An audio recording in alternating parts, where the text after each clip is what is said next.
अस्सलामुअलैकुम वरहमतुल्लाहि वबरकातुहू। उम्मीद करता हूँ कि आप तमाम अहबाब बखैर वाफ़ियत होंगे।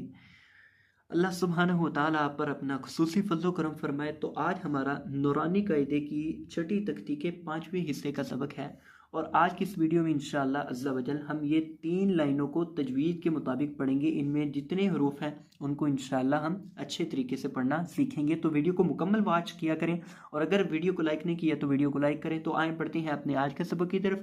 अऊज़ु बिल्लाहि मिनश शैतानिर रजीम।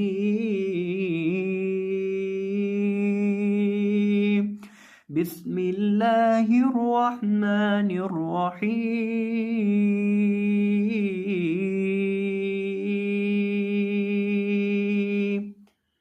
काफ ज़बर का, फा ज़बर फा, काफा, रौ ज़बर रौ, काफा रौ, काफ ज़बर का, फा ज़बर फा, काफा, रौ ज़बर रौ, काफा रौ। अब यहाँ इस सफ़र के अंदर हमारे पास 3 हरूफ हैं, काफ, फा और रौ। इनमें से काफ और फा को बारीक पढ़ा जाएगा और रौ को पुर करके पढ़ा जाएगा क्योंकि रौ के ऊपर ज़बर है। काफा रौ, काफ पेशकू, फा पेशफू, कूफू, वाव दो ज़बर वन, कूफू वन, काफ पेशकू, फा पेशफू, कूफू, वाव दो ज़बर वन, कूफू वन। अब ये जो हमारे पास दूसरा लफ्ज़ है इसके अंदर हमारे पास कुल 3 हरूफ हैं, काफ, फा और वाव। और अगर आप गौर करें तो तीनों को ही पढ़ते वक्त हम अपने होंठों को गोल करके पढ़ेंगे। अब आप पूछेंगे कि क्या वजह है, तीनों को हम होंठों को गोल करके क्यों पढ़ेंगे? तो देखिए, काफ और फा के ऊपर पेश है और वाव को बिजाते खुद ही गोल करके पढ़ा जाता है। वाव के ऊपर ज़बर हो, ज़ेर हो या पेश हो, वाव को हमेशा होंठों को गोल करके पढ़ा जाता है। और जब वाव के अलावा किसी हरफ के ऊपर पेश आ जाए तो उसको हम होंठों को गोल करके पढ़ते हैं। तो यहाँ काफ और फा को होंठों को गोल करके पढ़ेंगे और वाव को भी होंठों को गोल करके पढ़ेंगे। कूफू वन, कूफू वन। और इसी तरह ये जो वाव के पास हमें अलिफ लिखा नज़र आ रहा है वाव के बाद, इस अलिफ को पढ़ा नहीं जाता, ये सिर्फ लिखने में आता है। ये 2 ज़बर के बाद अलिफ आता है। जितनी भी 2 ज़बरें हैं, देखें अगले लफ्ज़ में भी 2 ज़बर है, वहाँ भी अलिफ लिखने में आया है लेकिन पढ़ने में नहीं आया। और इसी तरह जहाँ जहाँ भी 2 ज़बर की तनवीन आएगी वहाँ अलिफ लिखने में आएगा लेकिन पढ़ने में नहीं आएगा। तो इसको हम पढ़ेंगे कूफू वन, लाम पेश लू, बाद बरबा लूबा, दा दो बरदन, लूबा दन, लाम पेश लू, बाद बरबा लूबा, दा दो बरदन, लूबा दन, लाम पेश लू, बाद बरबा लूबा, दाल दो बरदन, लुबादन। इसको भी उसी तरह से ही पढ़ेंगे, लाम को होंठों को गोल करके पढ़ेंगे और बा और दाल को हम होंठों को गोल किए बगैर पढ़ेंगे क्योंकि यहाँ पेश नहीं है।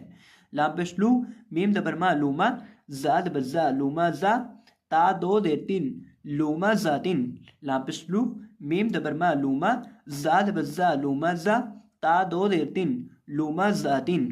अब यहाँ देखिए हमारे पास इस लफ्ज़ के अंदर एक हरफ है जा, और जब हम जा को पढ़ते हैं तो हम जा के अंदर सीटी की आवाज़ पैदा करके पढ़ते हैं। हमेशा जब भी आप जा को पढ़ें तो जा हरूफ सफ़ीरिया में से है और इसको पढ़ते वक्त आपने सीटी की आवाज़ पैदा करके पढ़ना है। और आखिर पे गोल ता है और गोल ता पर वक़फ़ करने का तरीकाकार मैंने आपको बताया था कि गोल ता पर जब भी हम वक़फ़ करते हैं तो उसको हाय साकिना से बदल देते हैं, हा से बदल देते हैं। तो यहाँ वक़फ़ होगा लूमा ज़ह, लूमा ज़ह, आखिर पे हा साकिना आ जाएगी। और अगर इस लफ्ज़ पर हमने वक़फ़ करना है तो हम क्या पढ़ेंगे, कफ़ौ। इस पर करना है तो कूफू वा, कूफू वा, यानी एक ज़बर को गिरा देंगे और एक ज़बर और अलिफ बाकी रह जाएगा। और इसी तरह इस लफ्ज़ पर भी इसी तरह वक़फ़ होगा जिस तरह इस लफ्ज़ पर हुआ था। इस पर वक़फ़ करेंगे लुबादा, लुबादा, एक ज़बर को गिरा देंगे और एक ज़बर और एक अलिफ बाकी रह जाएगा। और अगर यहाँ वक़फ़ करना हो तो हम किस तरह पढ़ेंगे, लुमा ज़ह, यानी गोलता पर वक़फ़ करते वक्त उसको हाय साकिना से बदल देते हैं। लाम दबल्ला, हाद बरहा लाहा, बा दो देर बिन, लाहा बिन, लाम दबल्ला, हाद बरहा लाहा, बा दो देर बिन, लाहा बिन। अब यहाँ इस लफ्ज़ के अंदर भी हमारे पास कुल 3 हरूफ हैं, लाम, हा और बा। अब देखिए ये जो हा है इसकी आवाज़ हलक के आखिरी हिस्से से निकलती है जो सीने के साथ मुत्तसिल है। इसकी आवाज़ आती है लाहाबिन, लाहाबिन। और इसी तरह ये जो हमारे पास बा है इसके नीचे 2 ज़ेरें हैं और इस पर वक़फ़ करते वक्त भी हम इसको साकिन कर देंगे। जिस तरह हमने यहाँ रॉ को साकिन किया था इसी तरह यहाँ बा को साकिन करेंगे, लहब, लहब। मीम ज़बर मा, सीन लबसा मासा, दाल दो देर दिन मासा दिन, मीम जबर मा सीन जबर सा मासा, दाल दो देर दिन मासा दिन। अब यहाँ हम सीन के अंदर सीटी की आवाज पैदा करके पढ़ेंगे क्योंकि सीन हरूफे सफीरिया में से है। नून दबन्ना खौ दिरखी नाखी, रौ दबर रौ नाखी रौ, ता दो दबरतन नाखी रौतन, नून दबन्ना खौ दिरखी नाखी, रौ दबर रौ नाखी रौ, ता दो दबरतन नाखी रौतन। अब यहाँ ये जो हमारे पास खौ है और रौ है, इन दोनों को जब हम पढ़ेंगे तो इनको हम मोटा करके पढ़ेंगे और इसी तरह ये आखिर पे जो गोलता है इस पर वक़्फ़ करते वक्त हम इसको हाय साकिना से बदल देंगे।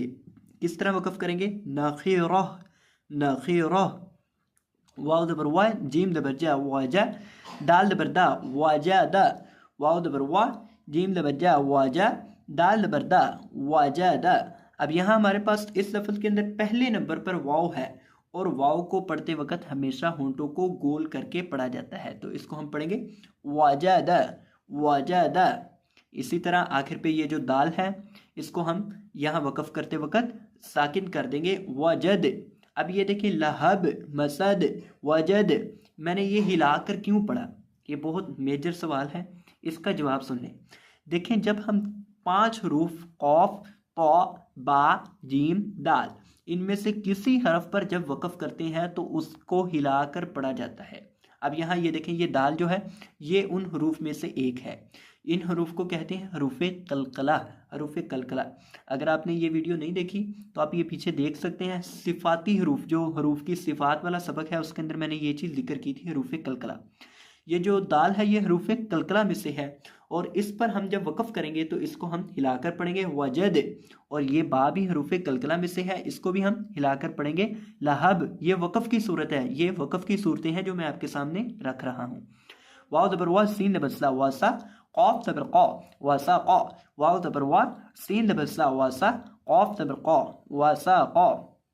अब यहाँ इस लफ्ज़ के अंदर हमारे पास पहले नंबर पे वाव है, जिस तरह पिछले हरफ में था यहाँ भी वाव को हम होंठों को गोल करके पढ़ेंगे और सीन के अंदर सीटी की बात पैदा करके पढ़ेंगे और कौफ को मोटा करके पढ़ेंगे वासा कौ, वाव तबर वा कौफ तबर कौ वाक़ा, बा तबर बा वाक़ा बा, वाव तबर वा कौफ तबर कौ वाक़ा, बा तबर बा वाक़ा बा वाक़ा बा। इस तरह नहीं पढ़ेंगे। देखें बा को हम लंबा करके नहीं पढ़ेंगे, ना ही वाव को लंबा करके पढ़ेंगे, बल्कि इसको पढ़ेंगे वाक़ाबा। ज़बर ज़ेर या पेश जिस हरफ पर आ जाए उसको लंबा नहीं किया जाता। वाव दबर वा लाम दबर ला वाला, दाल दबर दा वाला दा, वाव दबर वा लाम दबर ला वाला, दाल दबर दा वाला दा। यहाँ भी हम वाव को होंठों को गोल करके पढ़ेंगे और वक़्फ़ किस तरह करेंगे वलद। और पिछले लफ्ज़ का भी वक़्फ़ देख लें वक़ब, ये सूरतुल फलक के अंदर लफ्ज़ है ना, वमिन शर्रिन नफ़्फ़ाताति फिल उक़द वमिन शर्रि गासिक़िन इज़ा वक़ब। तो यहाँ हम इसको साकिन हालत में यानी जब हालते सुकून में पढ़ेंगे तो यहाँ इसको हम कलकला करके पढ़ेंगे। यहाँ भी हम कलकला करके वलद हिलाकर पढ़ेंगे। वाव दबर वा हा दबर हा वाहा, बा दबर बा वाहा बा, वाव दबर वा हा दबर हा वाहा, बा दबर बा वहाबा। इस पर वक़्फ़ किस तरह करेंगे वहाब वहाब। और इसी तरह वाव को होंठों को गोल करके पढ़ेंगे और ये जो हा है ये 2 आंखों वाली हा, इसको हलक के आखिरी हिस्से से जो सीने के साथ मुत्तसिल होता है वहाँ से अदा किया जाता है वहाब वहाब वहाब। और अगर वसलन पढ़ें मिलाकर पढ़ेंगे फिर पढ़ेंगे वहाबा वहाबा। हा पेश हु, मीम दबर मा हुमा, जा दबर जा हुमा जा, ता दो देर तिन हुमा जातिन, हा पेश हु, मीम दबर मा हुमा, जा दबर जा हुमा जा, ता दो देर तिन हुमा जातिन।